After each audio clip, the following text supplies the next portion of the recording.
worth it oibra oidabra do yeminarga. Yes, it's grage aduga sigi piriba moment je worth it oibra amutang charaga dum lifetime mahau was a kaurida hidak ama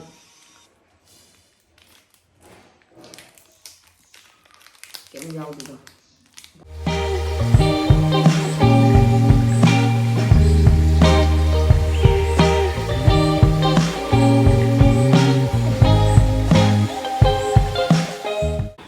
Hello guys and welcome back to my channel once again. Ngasi ki video jidi title ga thumbnail ga uraga budi khambiramani kai video no na ado ngasi ki video se ai ahoi naw pina ko ai gi damakta prime test tawna mana tholapada prime ani ma lebire aduga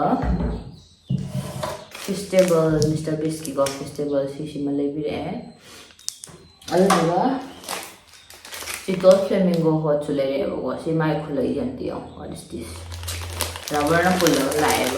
My pack to the kai coffee. Kai for iran. Raga sak for iran. Kai nong dito ulo ko. No. She's like hidden for me. Cheetos Flamin Hot ne. Kai raga puro ka live se. Si pura nonsense behavior por ese yo. Ado sige sina price uri benge si packet sila tanda 500 rupees piye ado worth it oibra oidabra do iminar se aduga sige prime sina mamanje 600 ko ado ma offer da lere habine kaya da lere hindi khangde flavor na lemon lime flavor ne aduga sina tropical punch ka lemon lime ka. Yes, let's go. Diba sina feastable sina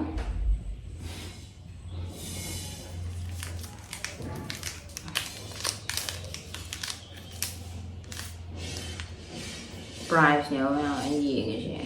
Oh, sina 349.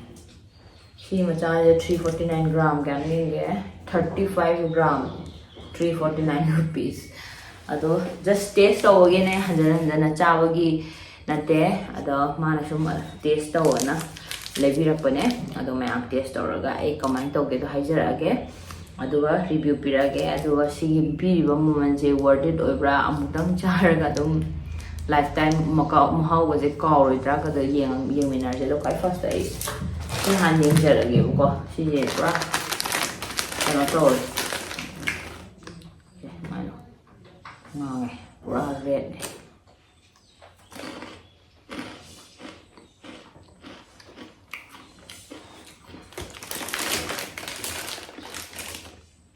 Cheetos Flamin Hot Crunchy ham tụi nêu con nó ai original photo được sai được thua là kém mà nó pura red way ador mahal siya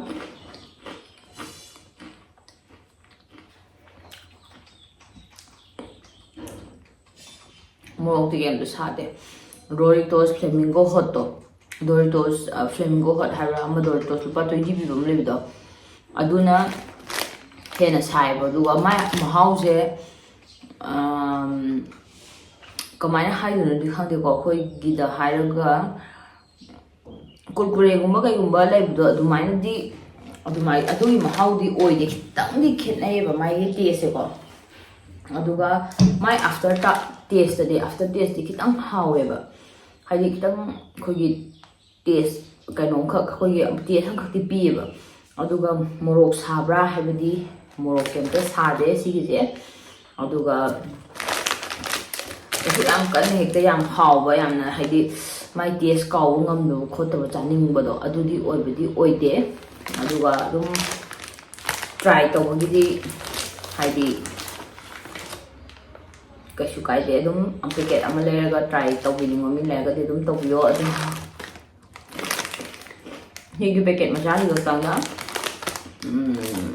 gram chẳng nghe giờ cái của mẹ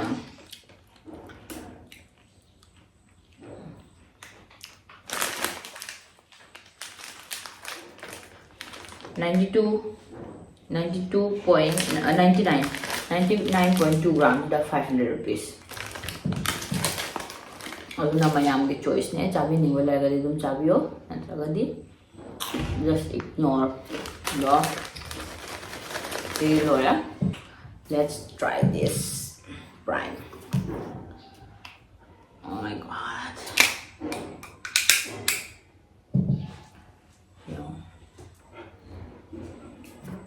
Ma'am, I see here.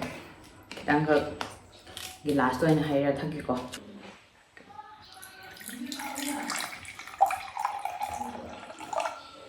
Higher, chumai toy ba si machu. A tropical prime giche.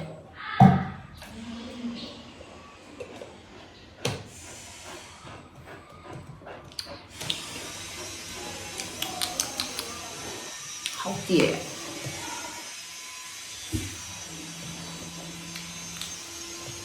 Ma'am hay xin nằm nó trẻ sẽ phải học tới chi mà nằm dẹp hidak ama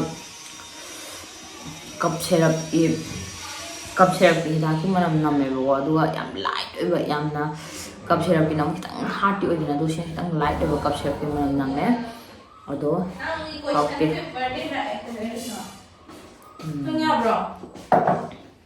10 minutes na ko ma panด้วย Let's change the one of the things here. How the Lord God.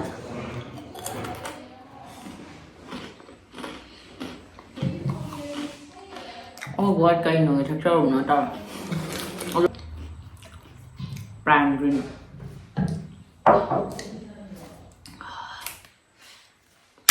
Lemon lime.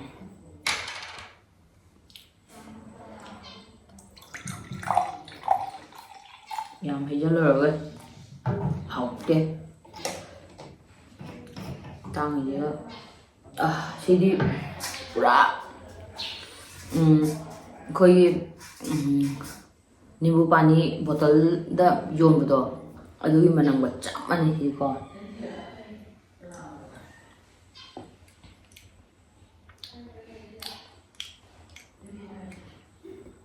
Mahal lu nimbu pani do aduga chap mane bo mahau chap mane da sine kitang khak strong oibe flavor ma yawe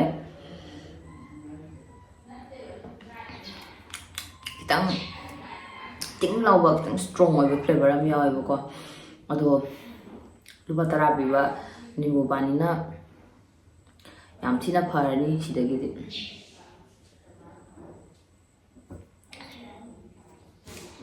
yadre no I see prime I see any tang labira ko phay flavor loy mo le this paisa loy ma ne ka haw le si di chong a pe haw so good my next the last Mr. Biscuit Feastable try कर जरा क्या फिर तो होगा निकल आता है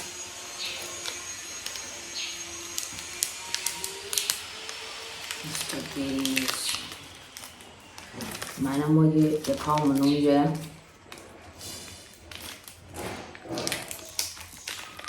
kem yau di direct chocolate never enter ano hapte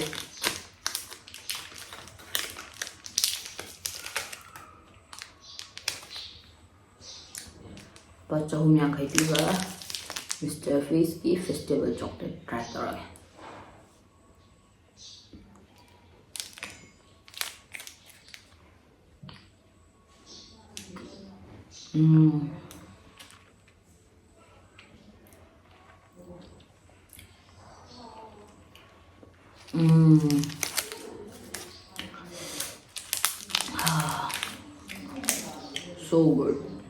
so good pura pure oibido adumana oye aduga haidi akhoi Indian chocolate di karamba ga compare tawduno I khangde yam china khoi chin da changa kana pura mouth melted oibido adumana oye yam china hawe hi chocolate di haidi ai gi oina di yam china hawe ko mi atai gi flavor di ko maina haidi mana da bina kai oidino hande do ai moda di yam china hawe hi chocolate aduga aina hana imported chocolate cha hiwa ma'am do aduga dum high fat di dum manaye ka siam kana khena di oide aduga ꯍꯥꯎꯕꯗꯤ ꯑꯗꯨꯝ ꯍꯥꯎꯋꯦ ꯂꯤꯟꯠꯀꯨꯝꯕ ꯑꯗꯒꯤ ꯑꯇꯣꯞꯄ ꯃꯌꯥꯝ ꯆꯥꯈꯤꯕꯗꯣ ꯑꯗꯨꯒꯗꯤ ꯑꯗꯨꯝ ꯍꯥꯏꯐꯦꯠ ꯃꯥꯟꯅꯩ ꯑꯗꯣ ꯏꯝꯄꯣꯔꯇꯦꯠ ꯆꯣꯀ꯭ꯂꯦꯠꯀꯗꯤ ꯏꯝꯄꯣꯔꯇꯦꯠ ꯁꯤꯁꯨ ꯏꯝꯄꯣꯔꯇꯦꯠꯅꯤꯅꯀꯣ ꯑꯗꯨꯒ ꯑꯇꯩ ꯏꯝꯄꯣꯔꯇꯦꯠ ꯆꯣꯀ꯭ꯂꯦꯠꯀꯗꯤ ꯑꯗꯨꯝ ꯃꯍꯥꯎ ꯃꯥꯟꯅꯩ ꯑꯗꯨꯒ ꯏꯟꯗꯤꯌꯟ ꯆꯣꯀ꯭ꯂꯦꯠꯀꯗꯤ ꯀꯔꯝꯕꯒ ꯀꯝꯄꯦꯌꯔ ꯇꯧꯗꯣꯏꯅꯣ ꯑꯩ ꯍꯥꯏꯖꯕ ꯉꯝꯗ꯭ꯔꯦ ꯑꯗꯣ ꯃꯌꯥꯝ ꯚꯤꯗꯤꯑꯣꯁꯦ ꯅꯨꯡꯉꯥꯏ ꯇꯥꯔꯒꯗꯤ ꯂꯥꯏꯛ ꯁꯦꯌꯔ ꯑꯦꯟ ꯁꯕꯁꯀ꯭ꯔꯥꯏꯕ ꯇꯧꯕ ꯀꯥꯎꯕꯤꯔꯝꯃꯣꯏꯅꯣ ꯁꯨꯃꯥꯏꯅ ꯏꯟꯇꯔꯦꯁꯇꯤꯡ ꯑꯣꯏꯕ ꯚꯤꯗꯤꯑꯣ ꯃꯈꯜ ꯃꯈꯜ ꯍꯥꯏꯗꯤ ꯕ꯭ꯂꯣꯒꯤꯡ ꯅꯠꯇꯕ ꯑꯇꯣꯞ ꯑꯇꯣꯞꯄꯁꯨ ꯁꯨꯝ ꯂꯩꯔꯒꯗꯤ ꯑꯩ ꯄꯨꯔꯛꯆꯔꯛꯀꯦ ꯃꯌꯥꯝ like, share, and subscribe to Biramo. Thank you so much for watching. See you again in my next video. Bye.